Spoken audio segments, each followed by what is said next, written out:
I never thought a laugh could sound so cruel. It wasn't the sound itself, it was what followed. That night, her laughter wasn't sweet or carefree. It was sharp mocking. And buried inside it was the kind of truth you only hear when people think you're not listening. It was a Friday night. Our friends had gathered in our living room, drinking, laughing, telling stories. The kind of night that used to make me feel alive, when I'd look over and see my wife, Sarah, glowing under the soft lights, her hair loose, her smile effortless. I used to think I was the luckiest man in the room. But that night something felt different. There was a strange electricity between her and my best friend, Tyler. I couldn't quite place it, but I felt it. Every time their eyes met, every time she laughed a little too hard at his jokes. Still I brushed it off. We'd all known each other for years. Maybe I was just tired or paranoid. When I excused myself to take a call from my boss, I didn't realize that stepping into the hallway would change everything. The call ended quickly, and I lingered near the stairs, half listening to the laughter inside.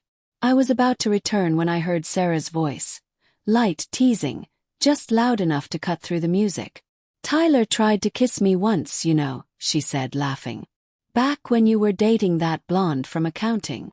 My hand froze on the banister. The room went quiet for a beat before Tyler's nervous chuckle filled it. "You said you'd never bring that up." "Oh, relax," Sarah said, still laughing. "It's not like it mattered." I told him no. Someone, probably Claire, asked, "Wait, seriously? You two almost?" Sarah laughed again, a sound I didn't recognize. "Almost. Please.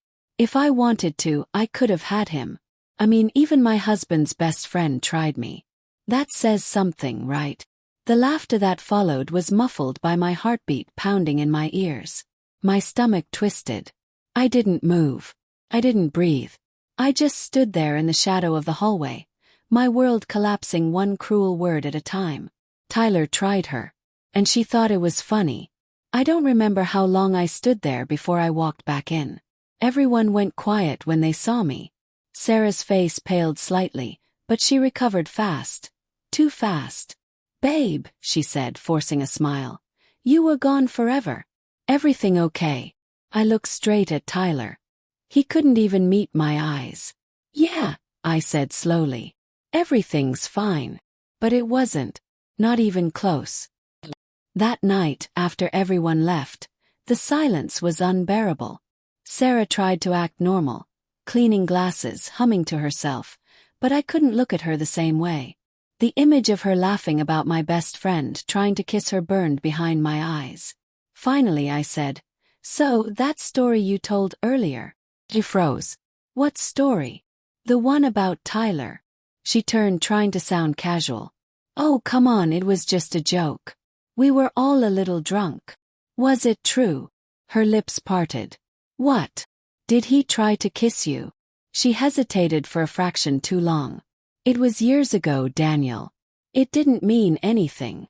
"That's not what I asked." She sighed, rubbing her temples. "Yes, he leaned in once." Pushed him away. "I didn't think it was a big deal."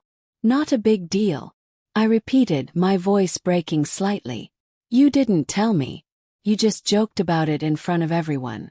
You made me look like an idiot." "Daniel, it was harmless," she said, her tone sharp now. "You're overreacting." "Harmless?" I laughed bitterly. "Do you have any idea how that sounded? How you made me feel?" She rolled her eyes. I was trying to lighten the mood. "You always take everything so seriously." That's when I knew something inside her had changed. Or maybe it had always been there, and I just hadn't seen it. I didn't sleep that night. I sat in the dark, replaying every conversation, every moment I'd ignored. The late nights at girls' dinners, the phone she never left unattended, the way she flinched when I mentioned Tyler's name after that night. By dawn, I had a sinking feeling in my gut that I couldn't ignore. I needed the truth. The next day, while Sarah went out for coffee, I checked our home security camera, the one by the back patio. I never looked at it unless something was wrong. That morning I just knew. And I found it. Footage from 2 months earlier. A Saturday afternoon when I was at my brother's house. Tyler's car pulling into our driveway. Sarah stepping out onto the patio, smiling.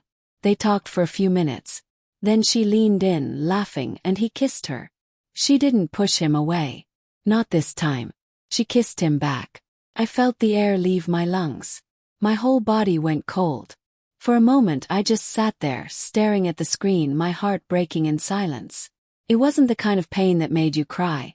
It was the kind that hollowed you out from the inside. When she came home, I didn't say a word. I just told her I wasn't feeling well and went to bed early. But I didn't sleep.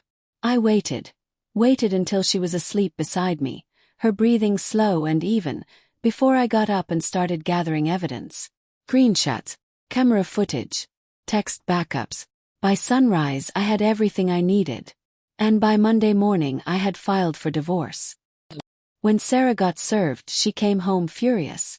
"Are you insane?" she shouted, slamming the papers on the counter. "You're ending our marriage over a stupid joke? Don't lie to me, Sarah." Her eyes widened.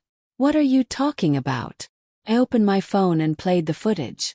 The moment she saw herself kissing Tyler, her face went pale.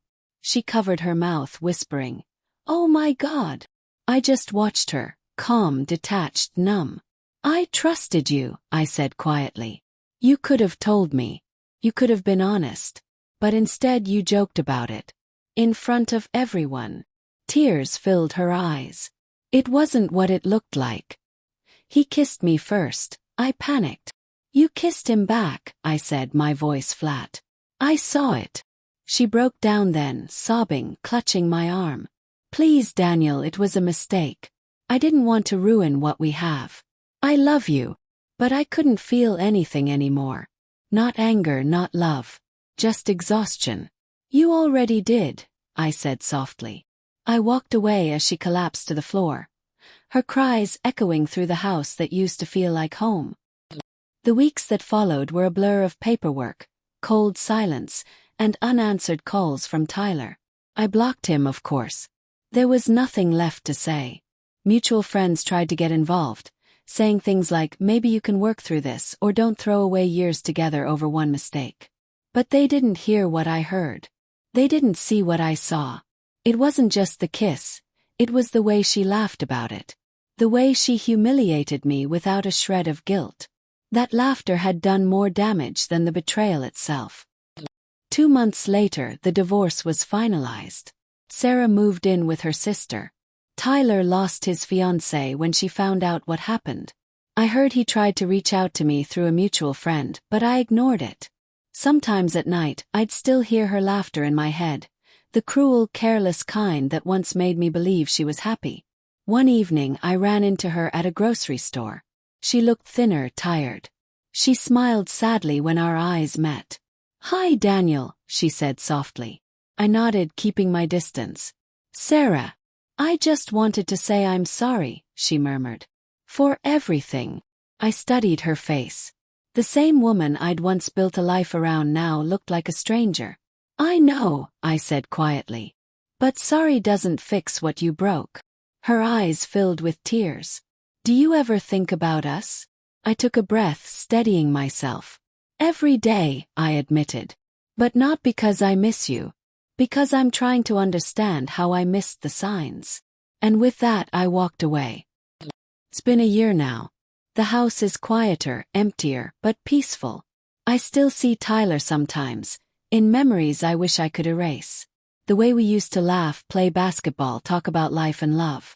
I never imagined the two people I trusted most would destroy me together. But they did, and I survived it. People think betrayal is about anger. It's not. It's about grief. You mourn the person you thought you knew, the life you thought you had. You learn to live with silence instead of lies. Sometimes I sit on that same patio where I once watched their betrayal unfold, and I realize something. The pain didn't kill me. Taught me that love without respect is just illusion. That trust, once broken, doesn't heal, it scars. And that sometimes the most powerful thing you can say to the person who broke you is nothing at all. Because silence, I've learned, is the loudest goodbye.